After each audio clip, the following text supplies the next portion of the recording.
So the beginning of the season, I always wear white Bucks. Mm-hmm. That was kind of my thing I used to do. And then I took them out of the closet in May to wear up here for Memorial Day, and the sole fell off. Wait. Did it separate from the upper part of the shoe? It separated, and it's because I had them, they were so old. And then I thought I'd buy another pair, but the problem was it was high season, so I had no white Bucks this summer for the first time in 30 years. And so now I'm going to have to, when they go on sale after Labor Day, when they go on sale, Can I do this quick sidebar? You just reminded me of a story from my early 80s days when I used to buy very expensive clothing, including shoes. And so I had a pair of loafers from a store in the city called Botticelli. And they matched my Armani suit and my Armani overcoat. Armani suit? You remember all this? I used to do design work for Giorgio Armani. I used to design some catalogs. And as part of my little favor or payment, they would let me into the sample room. Wow. And the woman that I worked with and the guy, Jack Amato, the art director, they were super cool. They'd be like, pick anything you want.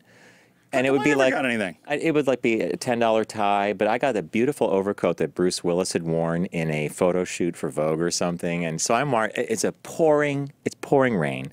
I got one of those little crappy umbrellas, the kind that collapse if the rain hits the wrong way. And I'm walking along towards the United Nations to go to lunch with somebody, and suddenly my feet felt soaking wet. And I looked down, and I couldn't figure out, but I looked behind me, and the soles of both shoes were left on the sidewalk where they had separated from the upper part of the shoe. And it turns out that I go to Botticelli days later, and the woman says, "Oh, these are dress shoes for dress occasions." She goes, "These are not to be walked around in." She goes, "What happened?" I told her about the rain. She goes, "Oh, it's special animal glue. It dissolved in the rain." Oh, for God's sakes.